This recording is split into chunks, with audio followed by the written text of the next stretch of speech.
ಭಾಳ ಜನ ಸ್ಟ್ರೋಕ್ ಆಯ್ತಂತೆ ಅಂತಾರೆ. ಎಡಕೈ ಎಡಗಾಲು ಎಡಗಡೆ ಮೂತಿ ಸೊಟ್ಟಿಗೆ ಹೋಗುತ್ತೆ, ಮಾತಾಡೋಕ್ಕಾಗಲ್ಲ, ರಕ್ತನಾಳಗಳಲ್ಲಿ ತುಕ್ಕು ಕಟ್ಟುತ್ತೆ, ಕ್ಯಾನ್ಸರ್ ಕಣ್ಣಿಗೆ ಕಾಣುತ್ತೆ, ನಿಮಗೆ ಗೊತ್ತಿಲ್ದಿರನೆ ಒಂದಿನ ಸ್ಟ್ರೋಕ್ ಆಗುತ್ತೆ. ಇದು ಯಾಕೆ ಹೊಡೆಯುತ್ತೆ? ಭಾಳ ಇಂಪಾರ್ಟೆಂಟ್.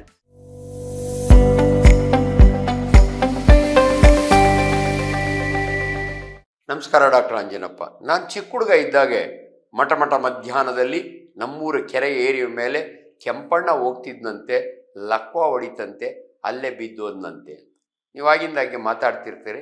ಲಕ್ವ ಹೊಡೆದಾಗೆ ಪಾರಿವಾಳ ಟ್ರೀಟ್ಮೆಂಟ್ ಕೊಡೋದು, ಇಲ್ಲದ್ರೆ ಆಂಧ್ರ ಒಳಗೆ ಹೋಗಿ ಟ್ರೀಟ್ಮೆಂಟು ಫಲಮನೆ ಹೋಗಿ ಟ್ರೀಟ್ಮೆಂಟ್. ಈ ಲಕ್ವ ಅಂದರೆ ಏನು? ಅದನ್ನು ನಾವು ನಮ್ಮ ಭಾಷೆಯಲ್ಲಿ ಹೆಮಿಪ್ಲೀಜಿಯಾ, ಹೆಮಿ ಅಂದರೆ ಅರ್ಧ ಬಾಡಿ, ಅದು ಪ್ಲೀಜಿಯಾ. ನೋಡಿ, ಬಲಗಡೆ ಸ್ಟ್ರೋಕ್ ಆದರೆ ಇದನ್ನು ಸ್ಟ್ರೋಕ್ ಅಂತೀವಿ. ಭಾಳ ಜನ ಸ್ಟ್ರೋಕ್ ಆಯ್ತಂತೆ ಅಂತಾರೆ. ಎಡಕೈ ಎಡಗಾಲು ಎಡಗಡೆ ಮೂತಿ ಸೊಟ್ಟಿಗೆ ಹೋಗುತ್ತೆ, ಮಾತಾಡೋಕ್ಕಾಗಲ್ಲ, ಇದನ್ನು ನಾವು ಸ್ಟ್ರೋಕ್ ಅಂತೀವಿ. ಇದು ಯಾಕೆ ಹೊಡೆಯುತ್ತೆ? ಭಾಳ ಇಂಪಾರ್ಟೆಂಟ್. ಯೂಶ್ವಲಿ ಚಿಕ್ಕ ಮಕ್ಕಳಿಗೆ ಈ ಕಾಯಿಲೆ ಬರೋಲ್ಲ. 45, 50, 55 ವರ್ಷ ಆದಮೇಲೆ ಅವರಿಗೆ BP ಜಾಸ್ತಿ ಇದ್ದರೆ, BPಗೆ ಸರಿಯಾಗಿ ಟ್ರೀಟ್ಮೆಂಟ್ ತೊಗೊಳ್ದೇ ಇದ್ದರೆ ಅದು ಲಕ್ವ ಹೊಡೆಯುತ್ತೆ. ಇಂಥ ಪೇಷಂಟ್ ನಮ್ಮ ಹತ್ರ ಬಂದಾಗೆ ನಾವು ಕೇಳುವ ಕೆಲವು ಪ್ರಶ್ನೆಗಳು: BP ಎಷ್ಟು ವರ್ಷದಿಂದ ಇತ್ತು? ಸ್ಮೋಕ್ ಮಾಡ್ತೀರಾ? ಆ್ಯಕ್ಚುಲಿ ಸ್ಮೋಕಿಂಗ್ ಬಗ್ಗೆ ನಿಮಗೆ ಎಚ್ಚರ ಕೊಡೋದಕ್ಕೋಸ್ಕರವಾಗಿ ಸ್ಟ್ರೋಕಿನ ಬಗ್ಗೆ ತೊಗೊಂಡಿದ್ದೀನಿ. ಈ ಸ್ಮೋಕಿಂಗ್ ಇದೆಯಲ್ಲ, one of the most dangerous habit. Smoking ಅಂದರೆ ಬರೀ ಸ್ಮೋಕ್ ಅಲ್ಲ, ಟೊಬ್ಯಾಕೊ ಇನ್ ಎನಿ ಫಾರಮ್. ಇದು ನೀವು ಬಾಯಿನೊಳಗೆ ಕೈನಿ ಅಂತ ಇಟ್ಕೋಬೋದು, ಜರ್ದ ಹಾಕ್ಕೋಬೋದು, ಎಲಡಿಕೆ ಕಡ್ಡಿ ಪುಡಿ ಹಾಕ್ಕೊಂಡು ಒತ್ತಲಿಸ್ಬೋದು. ಇವೆಲ್ಲದರಲ್ಲೂ ಟೊಬ್ಯಾಕೊ ಇರುತ್ತಲ್ಲ, ಈ ಟೊಬ್ಯಾಕೊಯಿಂದ ರಕ್ತನಾಳಗಳಲ್ಲಿ ತುಕ್ಕು ಕಟ್ಟುತ್ತೆ. ಅದನ್ನು ನಾವು ಅಥೆರೋಸ್ಕ್ಲಿರೋಟಿಕ್ ಅಂತೀವಿ. ನೀವು ನೋಡಿ, ಬೀಡಿ ಸೇದೋರಿಗೆ ನಾನು ಭಾಳ ಸಾರಿ ನೋಡಿದ್ದೀನಿ, ಒಂದು ಕಾಯಿಲೆ ಬರುತ್ತೆ, TAO ಕಾಯಿಲೆ ಅಂತೀವಿ ನಾವು.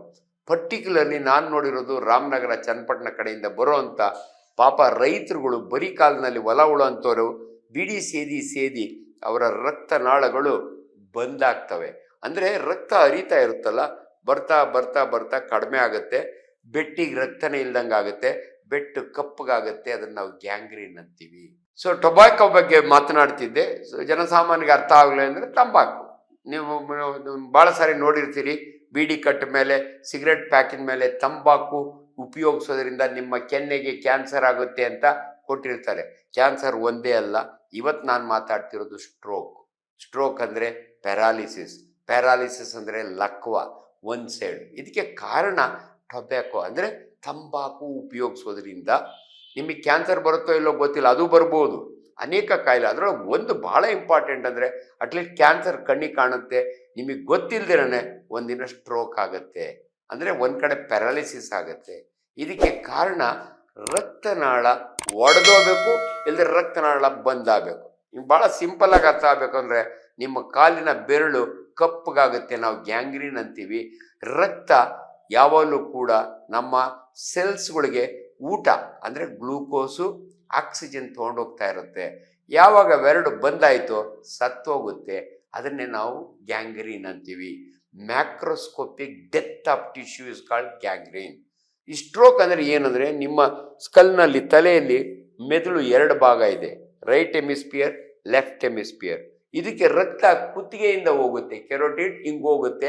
ಆ ಒಳಗಡೆ ರಕ್ತನಾಳ ಏನಾದರೂ ಬಂದಾಗ್ಬಿಟ್ರೆ ಅದು ರಕ್ತ ಬ್ರೈನಿಗೆ ರೀಚ್ ಆಗಲ್ಲ, ಇಸ್ಕೇಮಿಯಾ ಅಂತೀವಿ ನಾವು.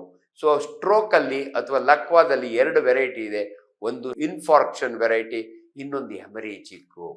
ಈ ಹೆಮರೇಜಿಕ್ ಯಾವಾಗ ಆಗುತ್ತೆ? ಅದಕ್ಕೇನೆ BP ಚೆಕ್ ಮಾಡಿದಾಗ ಎಲ್ರಿಗೂ ಜಾಸ್ತಿ ಇರಲ್ಲ. ಯಾರಿಗೆ ಜಾಸ್ತಿ ಇರುತ್ತೆ ಅಂದರೆ, ರಕ್ತನಾಳ ಒಡೆದೋಗುತ್ತಲ್ಲ ಅವರಿಗೆ BP ಜಾಸ್ತಿ ಇರುತ್ತೆ. ಆ ಲಕ್ವಾಗೆ, ಆ ಸ್ಟ್ರೋಕಿಗೆ, ಆ ಪ್ಯಾರಾಲಿಸಿಸ್ಗೆ ನಾವು ಹೆಮರೇಜಿಕ್ ಅಂತೀವಿ. ಇನ್ನು ಕೆಲವರಿಗೆ ಬಿಡಿ ಸೇರ್ತಾ ಇರ್ತಾರೆ, ಸಿಗರೇಟ್ ಸೇರ್ತಿರ್ತಾರೆ, ತಂಬಾಕು ಯಾವುದೇ ರೂಪದಲ್ಲಿ ಉಪಯೋಗಿಸಿದ್ರೆ ರಕ್ತನಾಳದ ಒಳಗಡೆ ಲೂಮೆನ್ನು ಕಡಿಮೆ ಆಗ್ತಾ ಬರುತ್ತೆ, ಒಂದು ಫೈನ್ ಡೇ ಬಂದಾಗ್ಬಿಡುತ್ತೆ. ಆಗ ಬ್ರೈನ್ ಆ ಭಾಗ ಸತ್ತೋಗುತ್ತೆ. ಅದನ್ನು ನನ್ನ ಭಾಷೆಯಲ್ಲಿ ಇನ್ಫಾರ್ಕ್ಷನ್ ಅಂತೀವಿ ನಾವು. ಆ ಬ್ರೈನ್ ಸತ್ತೋದಾಗೆ ಈ ಕಡೆ ಬ್ರೈನು ನಿಮ್ಮ ಈ ಕಡೆ ಭಾಗನ ಕಂಟ್ರೋಲ್ ಮಾಡುತ್ತೆ, ಈ ಕಡೆ ಬ್ರೈನು ಈ ಕಡೆ ಭಾಗ. ಇಲ್ಲಿದು ಬ್ರೈನ್ ಸತ್ತೋಯ್ತು ಅಂದರೆ ಅದ್ರ ಕೆಲವು ಏರಿಯಾ, ಫುಲ್ ಬ್ರೈನ್ ಸತ್ತೋಗಲ್ಲ. ಆವಾಗ ನಿಮ್ಮ ಕೈ ಎತ್ತಕ್ಕಾಗಲ್ಲ, ನಿಮ್ಮ ಕಾಲು ಎತ್ತಕ್ಕಾಗಲ್ಲ, ನಿಮ್ಮ ಮೂತಿ ಸೊಟ್ಟಿಗೆ ಹೋಗುತ್ತೆ, ನಿಮಗೆ ಮಾತನಾಡೋಕ್ಕಾಗಲ್ಲ. ಎಷ್ಟೋ ಸಾರಿ ನಿಮ್ಮ ಅನ್ಕಾನ್ಶಿಯಸ್ ಆಗಿಬಿಡ್ತೀರಿ. ಸೊ ಅಲ್ಟಿಮೇಟ್ಲಿ ನಾನು ನಿಮ್ಗೇನು ಹೇಳ್ತಿದ್ದೀನಿ ಅಂದರೆ, ದಯವಿಟ್ಟು ತಂಬಾಕನ್ನು ಉಪಯೋಗಿಸಬೇಡಿ. ಇದರಿಂದ ಈ ಸ್ಟ್ರೋಕ್ ಆಗುತ್ತೆ. ಸ್ಟ್ರೋಕಿಗೆ 2 ಇಂಪಾರ್ಟೆಂಟ್ ಕಾರಣ. ಒಂದು ತಂಬಾಕು ಸೇವನೆ, ಎರಡನೇದು ನಿಮ್ಮ BP. ನಿಮ್ಮ BP ಜಾಸ್ತಿ ಆಗಲಿಕ್ಕೂ ತಂಬಾಕೆ ಕಾರಣ.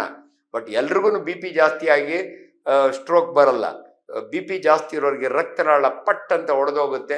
ಆವಾಗ ಬ್ರೈನ್ಗೆ ಊಟ ಸಿಗದಿರ ಅದು ಸತ್ತೋಗುತ್ತೆ. ಅದರಿಂದ ದಯವಿಟ್ಟು tobacco in any form is dangerous. ದಯವಿಟ್ಟು ತಂಬಾಕನ್ನು ಉಪಯೋಗಿಸಬೇಡಿ. Thank you. ಲೇಟೆಸ್ಟ್ ಹಾಗೂ ಇಂಟ್ರೆಸ್ಟಿಂಗ್ ಸುದ್ದಿಗಳಿಗಾಗಿ ಬಾಸ್ ಟಿವಿ ಕನ್ನಡ ಚಾನೆಲ್ನ ಸಬ್ಸ್ಕ್ರೈಬ್ ಮಾಡಿ. ಹಾಗೆಯೇ ಬೆಲ್ ಐಕಾನ್ ಪ್ರೆಸ್ ಮಾಡಿ. ಇದರ ಜೊತೆಗೆ ಫೇಸ್ಬುಕ್, ಇನ್ಸ್ಟಾಗ್ರಾಮ್, ಎಕ್ಸ್ ನಲ್ಲೂ ಮಿಸ್ ಮಾಡದೆ ಫಾಲೋ ಮಾಡಿ.